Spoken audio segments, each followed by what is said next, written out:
Welcome to another week of the Nightly Nuge. Happy Monday, Ted.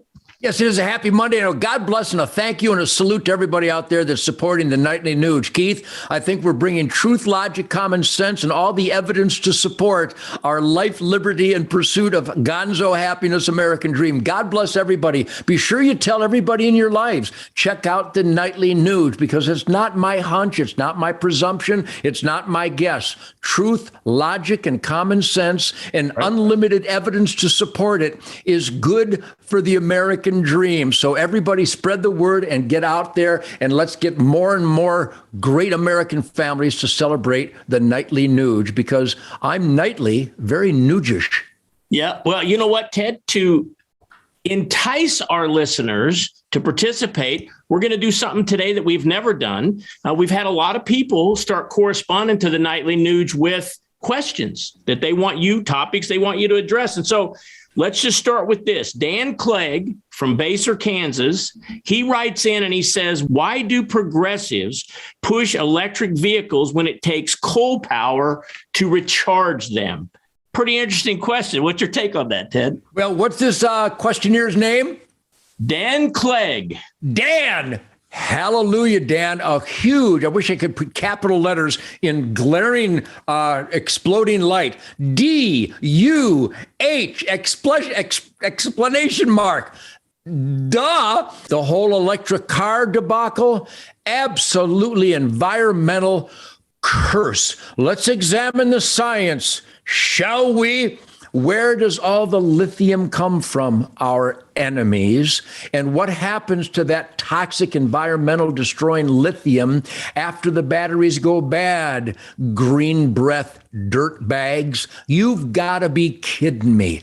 I just had my fleet of Ford Broncos retuned, Keith, so they get exactly 840 yards to the gallon. Because even if Uncle Ted put the pedal to the metal and just burnt all the fossil fuels I could possibly scorch the earth with, I would never catch up with the environmental destruction and the toxicity that is going to be created by the creation, deployment, and maintenance of all those wind turbines, the creation, the deployment, and maintenance of all those solar panels, and the creation and the earth-destroying resource raping and pillaging that goes into creating electric cars. You've got to be kidding me. You've got to have a sun-baked turd for a brain to believe any of this absolute left-wing communist,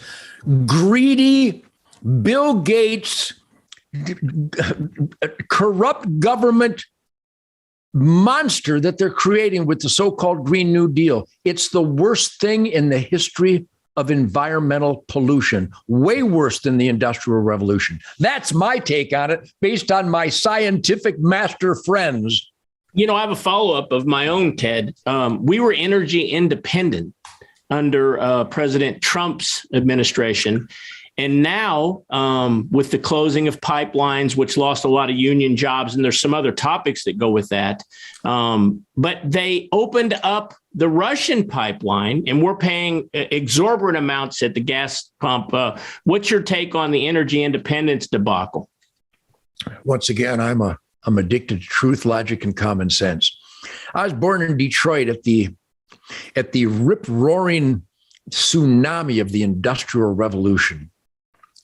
And yes, mankind made a lot of mistakes environmentally and socially in every way when we were discovering the incredible advances, what freedom and capitalism spawned by causing men in the arena to experiment and find new life-enhancing, quality of life-enhancing inventions and technology.